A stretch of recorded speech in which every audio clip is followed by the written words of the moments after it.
বাংলাদেশের রাজনৈতিক অশান্তির কারণে সে দেশের সংখ্যালঘুদের ওপর অত্যাচার, ভারতীয় পতাকাকে অবমাননা, পাশাপাশি বাংলাদেশে আইনজীবীদের ওপর আক্রমণের প্রতিবাদে মঙ্গলবার উত্তর 24 পরগনা জেলার পেট্রোপোল সীমান্তে বিক্ষোভ দেখালেন বনগাঁ মহকুমা আদালতের আইনজীবীরা। যারা আছেন সবাই আমরা এসছি, আমরা ডক্টর মোহাম্মদ ইউনূসের কাছে এই বার্তাটা দেব যে শান্তিপূর্ণভাবে যাতে দুদেশের মানুষ বসবাস করতে পারে। আমরা হিন্দু বুঝি না, মুসলমান বুঝি না, হিন্দু মুসলমান মিলিতভাবে ভারতবর্ষে যেরকম বসবাস করে আমরাও চাই বাংলাদেশে হিন্দু মুসলমান এবং সংখ্যালঘু সম্প্রদায়ের মানুষ নিরাপদে থাকুক।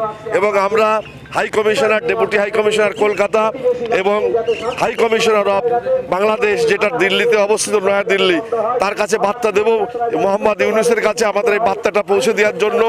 আমরা পেট্রাপোলের ওসির কাছেও আমরা এটা দেব, দিয়ে তারাও যাতে একটা ফ্যাক্স করে এটা জানায় যে এই ঘটনাটা আমরা শান্তির বাতাবরণ চাই।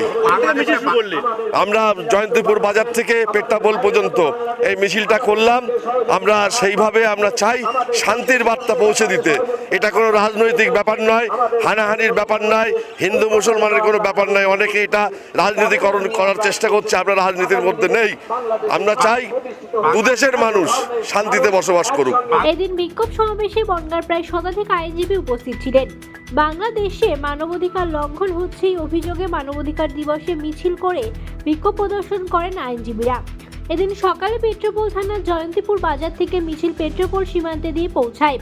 কারণ আমরা ভারতবর্ষের নাগরিক, আমরা শান্তি চাই। আমরা সেই শান্তির বার্তা দেওয়ার জন্য আজকে প্রতিবাদ সভায় নেমেছি, যাতে কোনো সংখ্যালঘু ভাই বোনদের উপর বিশ্বের কোনো দেশে কোনো রকম আক্রমণ না হয়। এবং বাংলাদেশ সরকার যা করছে তাদের কাছে আমরা শান্তির বার্তা পৌঁছে দেওয়ার জন্য আজকের এই মিছিল আমরা আয়োজন করেছি।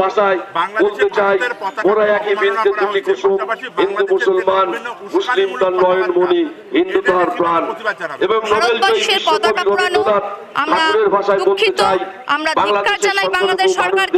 সাথে সাথে যে উস্কানিমূলক কথাবার্তা যে অশুভ শক্তির সাহায্যে বাংলাদেশ করছে, এটা ঠিক করছে না। ভারতবর্ষ পৃথিবীতে সেনাবাহিনীতে তৃতীয় বৃহত্তম রাষ্ট্র, এটা বাংলাদেশকে মনে রাখতে হবে। বাংলাদেশের মোহাম্মদ ইউনূসের অন্তর্বর্তী সরকারের কড়া সমালোচনা করেন তারা। এদিনের মিছিলকে কেন্দ্র করে পুলিশ এবং সীমান্তরক্ষী বাহিনীর কড়া প্রহরা লক্ষ্য করা যায় পেট্রোপোল সীমান্তে। বিক্ষোভ প্রদর্শনের পর আইনজীবীদের পক্ষ থেকে পেট্রোপোল থানাতে স্মারকলিপি জমা দেওয়া হয়।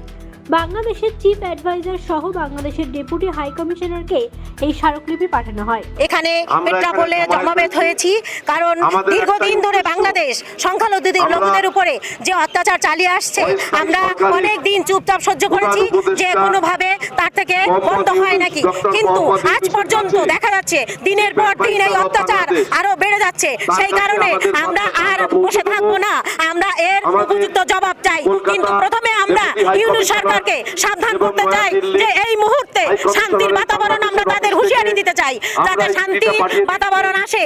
আমাদের যেমন আমরা ধর্মনিরপেক্ষ দেশ, আমাদের এখানে অগণিত সংখ্যালঘু খ্রিস্টান আছে, মুসলিম আছে, বৌদ্ধ আছে, জৈন আছে। আমরা তাদের সমাদরে আমাদের সমকক্ষ হিসাবে যত্ন আহ্বান এবং একইভাবে আমাদের বসবাস করার সুযোগ দিয়েছি। কিন্তু বাংলাদেশে শুধুমাত্র হিন্দুদের উপরে যে অত্যাচার হচ্ছে সেটা অস্বীকার করলে চলবে না। সারা পৃথিবীর মানুষ জেনে গেছে। তার জন্য আজকে আমরা প্রতিবাদ মিছিল করতে এসেছি এবং আমরা আইনজীবীর তরফ থেকে, আমরা যেখানে একজন আইনজীবীকে ওখানে অত্যাচারিত হতে হয়েছে, আমরা ছেড়ে কথা বলবো না, ছেড়ে দেবো না। বাংলাদেশ এখনই হুঁশিয়ার হয়ে যাক।